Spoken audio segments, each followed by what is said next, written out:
What does the seventh generation mean to you?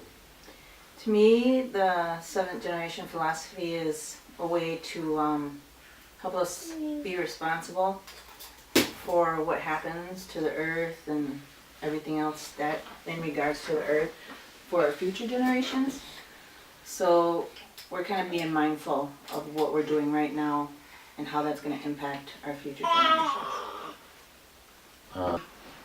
My name is Lee Ann Ruffino, and this is my granddaughter, Aviana Lee Tree Ruffino. And I'm a mother and grandmother and daughter and a sister.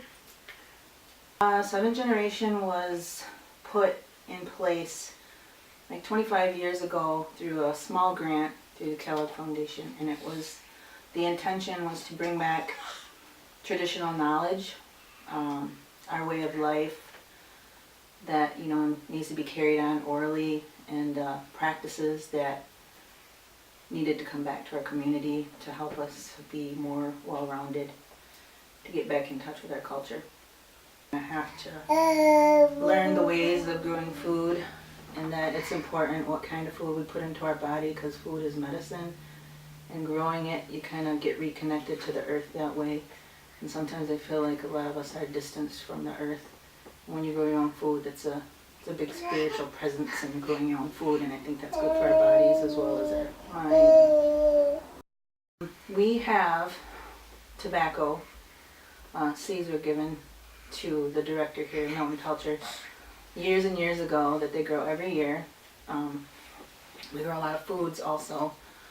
We grow the rest of the sacred medicines. We grow sweetgrass, tobacco, cedar, and sage, and kale, like for foods, lots of kale, spinach, and greens, squashes, beans, three sisters.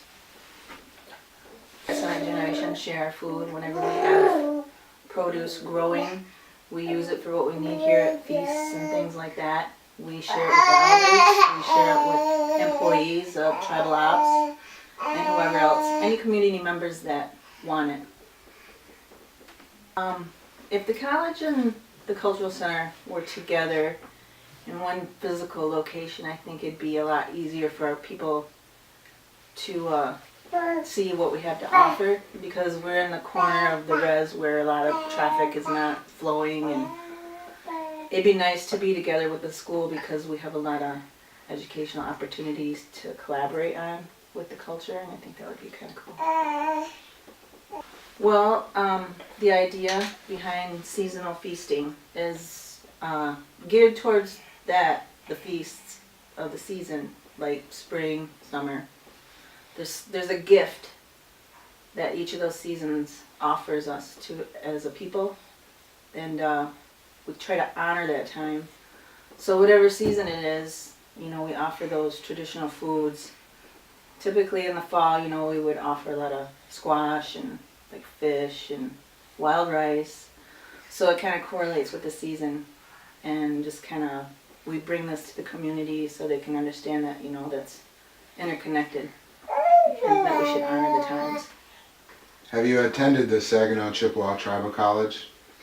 Yes, I did. I actually graduated with associates in language arts, applied science, and Native American studies back in 2004.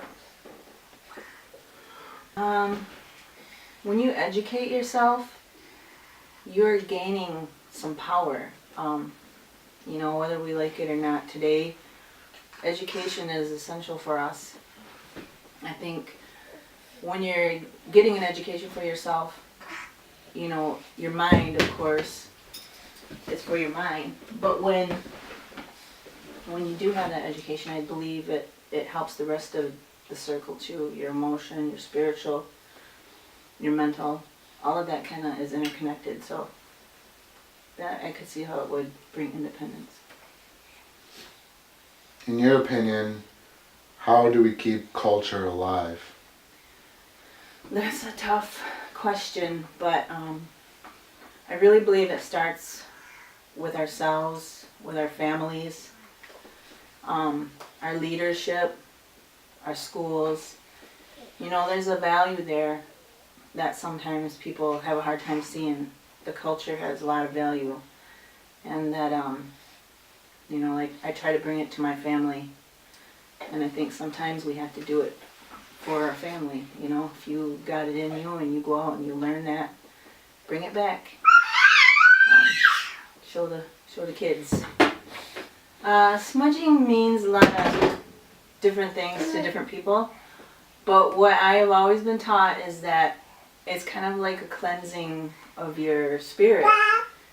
You're washing your spirit of all negativity, so it's a good way to begin when you begin a meeting, when you begin, you know, cleaning your house or talking to somebody about an important issue. Smudging always gives you that good feeling and that good positivity that you might need.